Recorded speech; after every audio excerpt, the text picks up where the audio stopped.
प्रदूषण का ग्राफ बड़ी तेजी से दिन ब दिन बढ़ता जा रहा है, जिससे हमारे वातावरण को कई तरीके के नुकसान हो रहे हैं और इसका खामियाजा हर किसी को चुकाना पड़ रहा है, जो कि भविष्य के लिए चिंता का विषय है। प्रदूषण के इन्हीं कारकों में से एक है कृषि अपशिष्ट, जैसे गेहूं की फसल से निकली पराली, धान की पराली और अन्य फसलों से निकलने वाले अपशिष्ट या वेस्ट, जिन्हें किसान आग लगाकर जला देते हैं, जिससे भारी मात्रा में धुआं और कई जहरीली गैसें निकलती हैं, जो हवा में मिलकर वातावरण को नुकसान पहुंचाती हैं।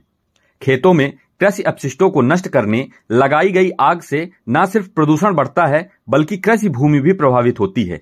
लोकल 18 से बात करते हुए कृषि सलाहकार अमित त्रिपाठी ने बताया कि खेत में हार्वेस्टिंग के बाद जो पराली निकलती है, उसे जलाने से खेत की उर्वरक क्षमता नष्ट होती है और सूक्ष्म जीवाणु भी जल जाते हैं। इसीलिए किसान जैव अपघटक का खेतों में छिड़काव कर कृषि अपशिष्ट को खेतों में ही गला दें। इससे उन्हें हरित खाद भी मिलेगी और भूमि की उर्वरक क्षमता भी बढ़ेगी। तो आइए कृषि सलाहकार अमित त्रिपाठी जी से ही जानते हैं कि किस तरीके से किसान जैव अपघटक का इस्तेमाल कर सकते हैं और इसके क्या फायदे हैं।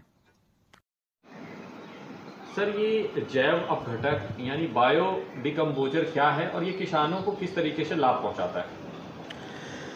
नमस्कार किसान भाइयों, मैं अमित त्रिपाठी, इफ़को किसान सेवा केंद्र, इफ़को बाज़ार परामर्श केंद्र से हम बात कर रहे हैं बायो डिकम्पोजर की, जैव अपघटक।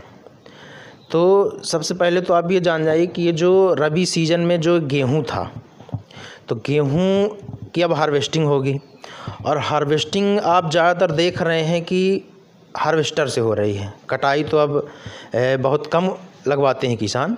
हार्वेस्टर से जो कटाई होती है तो उससे जो पराली निकलती है, वेस्ट मटेरियल जो निकलता है खेत पे, उसे फिर आप जलाते हैं।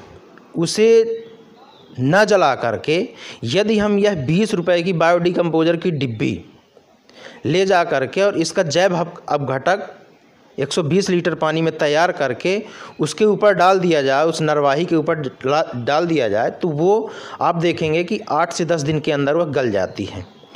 और गलने के बाद वह क्या करती है कि एक देसी खाद, जैविक खाद बन जाती है। उसे हम मिट्टी में मिला देते हैं, रोटावेटर चला देते हैं, तो वह पूरे खेत में फैल जाती है, जिससे हमारे जो मिट्टी में उपस्थित सूक्ष्म पोषक तत्व हैं उनको और ज़्यादा बनने में और ज़्यादा अच्छा काम करने पे शक्ति प्रदान होती है।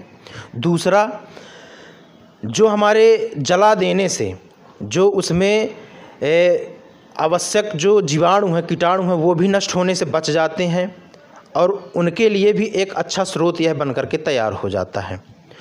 तो इसे हम बनाने के लिए क्या करते हैं कि ये जो बायो डिकम्पोजर की इसमें जीवित जीवाणु हैं, आप इसमें देख रहे होंगे, तो इसे हम 120 लीटर पानी में, ड्रम में ले जा करके और सबसे पहले तो हम उस ड्रम को छांव में रखते हैं कि उसमें कुछ कूड़ा करकट ना पड़े, नया पानी ना पड़े, और इसे चम्मच की किसी लकड़ी की सहायता से उस जल पे मिला देते हैं।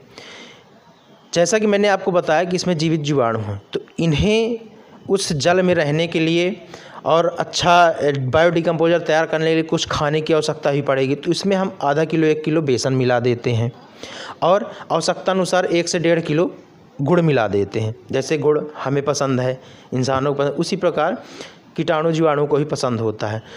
और मिला देने के बाद जो है हम घड़ी की सुई की दिशा में आते जाते दिन में 1 से 2 बार 3 बार ड्रम में एक डंडे की सहायता से उसको घड़ी की सुई दिशा में घुमाते हैं। आप देखेंगे कि 4 से 5 दिन बाद, 6 दिन बाद डिकम्पोजर बन करके तैयार हो जाता है। उसमें से एक प्रकार की गंध आने लगती है, एक मोटी लेयर तैयार हो जाती है। अब हमें यह पता हो जाता है कि हमारा डिकम्पोजर बन करके तैयार है।